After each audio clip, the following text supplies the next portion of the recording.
અને આગળ વાત કરીએ અમરેલીના સાવરકુંડલામાં 11,000 હેક્ટરમાં ખેતી પાકોનું વાવેતર ગણતરીના કલાકોમાં જ વરસાદી પાણીમાં ગરકાવ થઈ ગયો, જેના કારણે થઈને ખેડૂતોને રાતા પાણીએ રોવાનો વારો આવ્યો છે.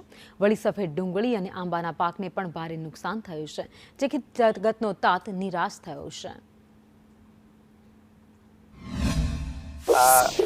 કમોસમી વરસાદ પડવાના કારણે ઉનાળુ પાક તલ, મગ, ડુંગળી, બાજરી, બાગાયતી પાક ભારે નુકસાની થઈ છે. આના હિસાબે ખેડૂતની હાલત ફફોડી બની છે. એટલે સરકારને મારી વિનંતી છે, જલ્દીમાં જલ્દી સર્વે કરાવે અને તાત્કાલિક એનું જે કાંઈ એનું સૂકવવાનું થતું હોય તાત્કાલિક સૂકવે એવી મારી સરકાર પાસે અપીલ છે. મારે કલમુનો બગીચો છે, એમાંય ઘણું નુકસાન છે. બાજરી હતી, બાજરીમાં નુકસાન છે. પછી કેળનું રોપણ કરેલું હતું, કેળુમાં નુકસાન છે. જે કમોસમી વરસાદ થયો તેમાં બાજરા, તલ, ઉનાળો પિયતના પાક તમામ નિષ્ફળ છે અત્યારે. અને મારે 28 વીઘાની ડુંગળી હતી સંપૂર્ણ નિષ્ફળ થઈ ગઈ છે, એ તમે જોઈ શકો છો.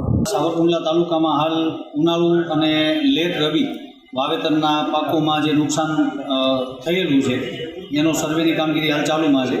કુલ 11,000 હેક્ટર કરતાં વધુ વાવેતર વિસ્તારમાં તલ, બાજરી, મગફળી, ડુંગળી, કેળ, પપૈયા જેવા પાકોમાં હાલ સર્વેનું કામ ચાલુમાં છે, જેમાં મહત્તમ નુકસાન ડુંગળી પાકમાં જોવા મળેલું છે.